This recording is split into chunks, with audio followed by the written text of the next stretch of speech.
శ్రీ గురుభ్యో నమః. శ్రీ మహాగణాధిపతి నమః. శ్రీ సరస్వతి నమః. భక్తులారా, వ్యాస మహర్షి రచించిన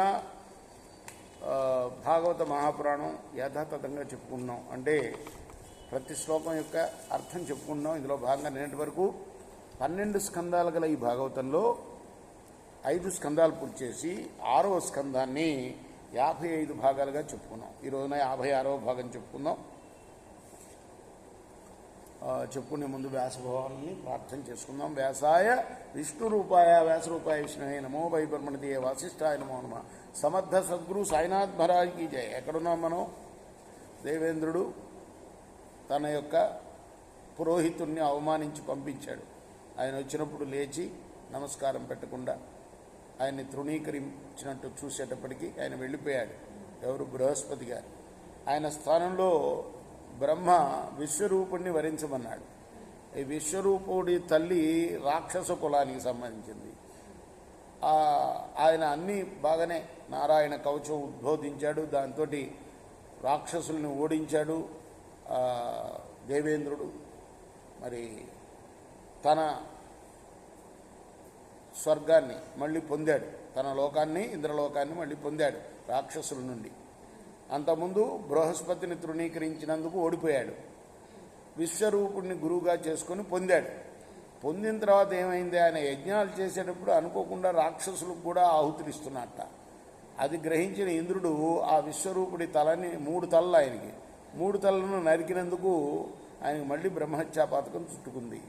ఇంతకుముందేమో బ్రాహ్మణుని అవమానించినందుకు పాపం, దానివల్ల రాజ్యాన్ని కోల్పోయాడు. ఇప్పుడు బ్రహ్మహత్యాపాతకం చుట్టుకుంది. దాని కాస్త ఈయన స్త్రీలకి, భూమికి, తర్వాత సముద్రంలో నుంచి వచ్చే నురుగుకి పంచేశాట. నీళ్లకి, భూమికి, నీళ్లకి, స్త్రీలకి పంచాడు. అంతవరకు చెప్పుకున్నాం నిన్నటి వరకు. ఈ రోజున మరి ఉత్తరాసుర వధ వృత్తాంతాన్ని ప్రారంభం చేద్దాం.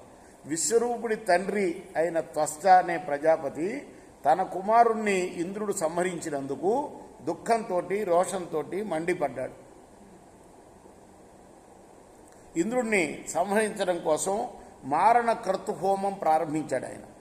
ఆ క్రతువును నిర్వహిస్తున్న సమయంలో ఆ యజ్ఞకుండంలో నుంచి ప్రళయకాలంలోని అగ్నిజ్వాలల వంటి భయంకరమైన చూపులతో ముల్లోకాలని కూడా వెలిగింపచేస్తూ ఒక మహాభూతం అందులోంచి పుట్టుకొచ్చింది. కల్పాంతకాలంలో లోకాలన్నింటినీ అంతం చేసే యమధర్మరాజు కంటే భయంకరంగా ఉంది ఆ మహాభూతం. ప్రతిదినము ఒక్కొక్క ప్రమాణంలో పొడుగు, వెడల్పు పెరుగుతున్న అవయవాలతో కూడి ఉన్నది. అది చెట్లు, గుట్టలు, కాలిపోయిన కొండ వంటి ఆ దేహంలో నుంచి ఎర్రటి సంధ్యాకాంతులు వెలువడుతున్నాయి. ఎర్రగా కాల్చిన రాగిరేకులు వంటి కరుజైన మీసాలు, శిరోజాలు మెరుస్తున్నాయి. మధ్యాహ్న కాలంలో భగవమండే మార్తాండ మండలంలాగా భయంకరాలు, మిక్కిలి కఠోరాలు అయిన చూపులతో 10 దిక్కులను బద్దలు చేస్తూ ధగ మెరిసే వజ్రాయుధం వంటి పదునైన కూరలతో కూడిన నోరు తెరుచుకొని ఆ రూపం వచ్చాడు. వాడెవరయ్యా అంటే వృత్రాసురుడు. వాడే. వాని విగ్రహం నేల నుండి ఆకాశానికి అంటుతూ ఉన్నది. వాడి శిఖల మీద భయంకరమైన అగ్నిజ్వాలకి గ్రహాలు పెట్టిల్లుమని రాలిపడుతూ ఉన్నాయి. గ్రహాలే రాలిపడుతున్నాయట. వాడి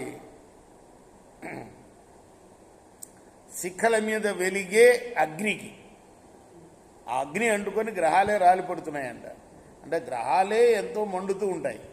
ఈ మంట అంతకన్నా ఎక్కువగా ఉందన్నమాట, ఈ ఉత్తరాసురుడి శిఖ మీద ఉండే మంట. ఇలా ఇంకా వాడి శూలం పదునైన కాంతులతో మెరుస్తున్నది. తూరి సోలి ఆడుతూ ఉన్నాడు వాడు వృత్రాసురుడు. అట్లాంటి భయంకర రూపం అది. ఎవరిని లెక్క చేయటం లేవాడు. ఒక్కొక్క మాట పెద్దగా నోరు తెరిచి ఆవులించి ఆకాశాన్ని చప్పరిస్తున్నాడు. ఒకసారి పొడుగైన తన నాలుకను తాచి గ్రహాలని, నక్షత్రాలని కిందకి లాగి నాకి విడుస్తున్నాడు. ఒక మాట అలవోగ్గా అట్టహాసం చేసి లోకాలన్నింటినీ మింగపోతాడు. ఒకసారి దిగ్గజాల దంతాలు పగిలి బీటలు వారేటట్లుగా అహంకారంతో భీకరమైన కూరలు తిప్పుతాడు. ఈ విధంగా వృత్రాసురుడు అనే పేరు గల రాక్షసుడు త్వష్ట ప్రజాపతి యొక్క తపశ్శక్తి వల్ల పుష్టి నొందిన వాడై లోకాలన్నింటినీ కూడా ఆక్రమిస్తూ సమస్త దేవతలకు శత్రువై అవక్ర విక్రమంతో పరాక్రమించాడు.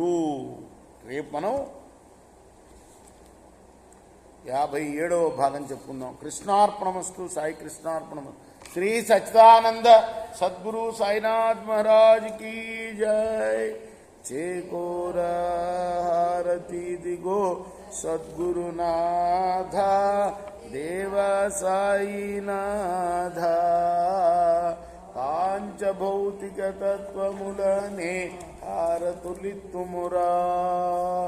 నిర్గుణమ్మగు స్థితే వీడి ఎట్లి ఆకారం పొందితివో సాయిరాం. సర్వము నిండిన నీవే ఇంకనుంటివి తల్లివలే.